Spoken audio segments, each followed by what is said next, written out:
wasaaradda waxbarashada hidaha iyo tacliinta sare iyadoo gudanaysa waajibaadkeeda shaqo ee ku aadan u adeegidda ummadda Soomaaliyeed ayaa waxaa sharaf iyo farxad weyn u ah in maanta oo ku beegan talaado 23 Luulyo 2019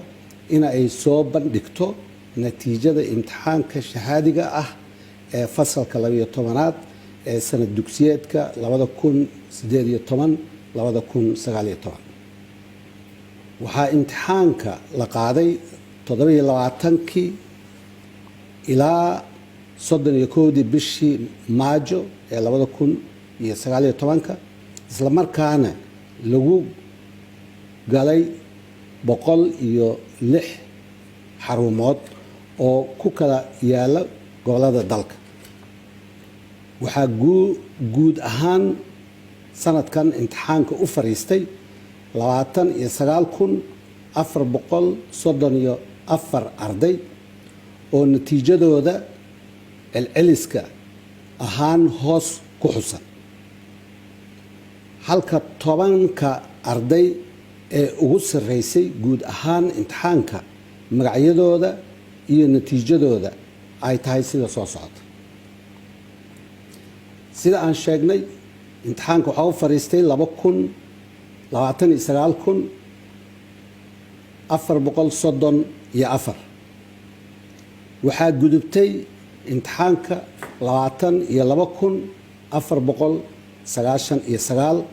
oo u dhiganta 77%. waxaa haray oo aan gudbin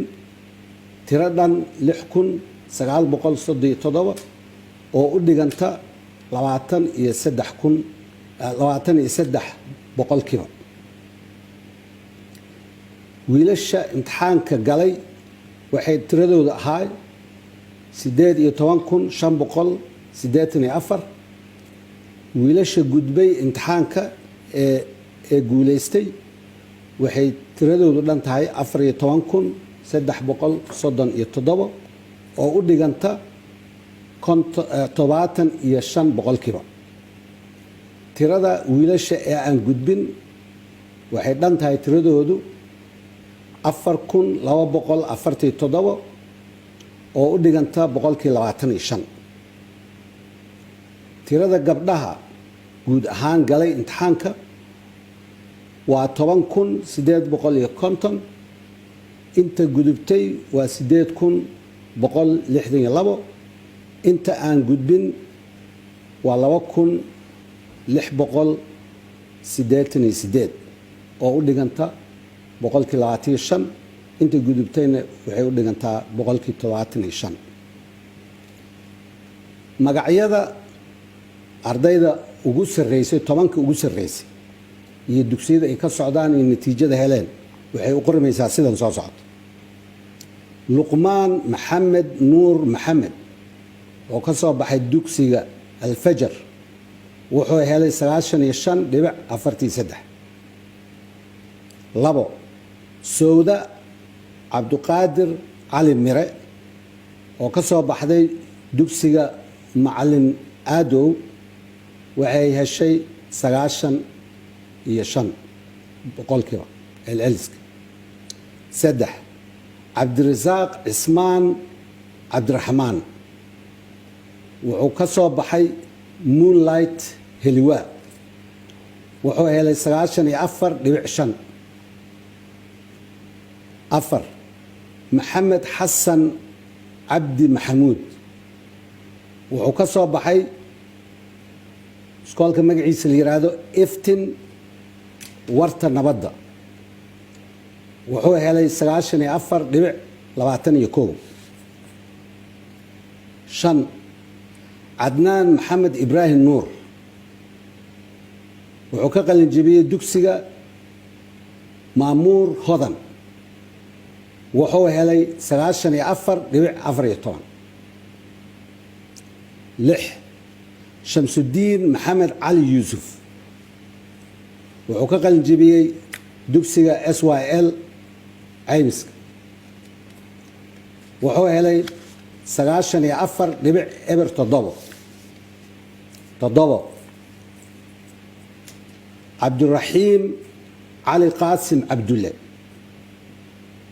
وعكاق الجبي الدكسي قصاص وحو هلي 94 سداد عبدي أبوكر محمد يحيى وعكاق الجبي الدكسي معلم آدو وعلي 93.9 سقال عبد الفتاح عبد الله حاشي وعكاق الجبي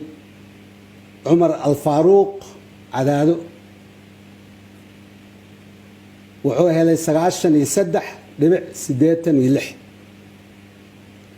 أردق الطمانات وعيسى عبد القادر عبد الرحمن وحقق الانجبيي دكسيغا نيلين oo ku yaala warta nabadda wuxuu helay 93.64 haddaba waxaa lagu wargelinayaa dhammaan ardayda imtixaanka sanad dugsiyeedka 2018-2019 u fariistay inay natiijadooda ka fiiriyaan mareegtada www.sonnep waa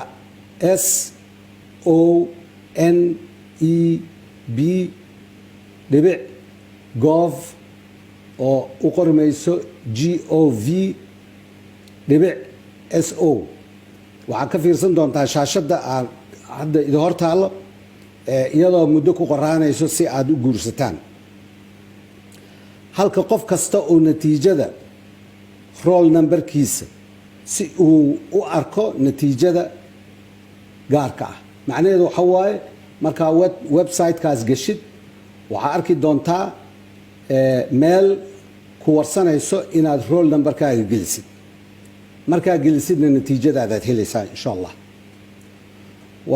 wasaaradda waxay u mahad celinaysaa dhammaan intii gacan ka geysatay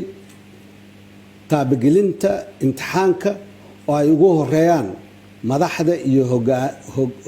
howlwadeennada wasaaradda waxbarashada heer federaal iyo heer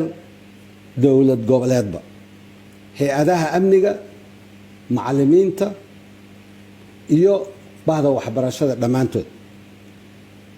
wabilaahi towfiiq meeshaas ayaa war saxaafadeedkeen uu ku dhan yahay waa mahadsantii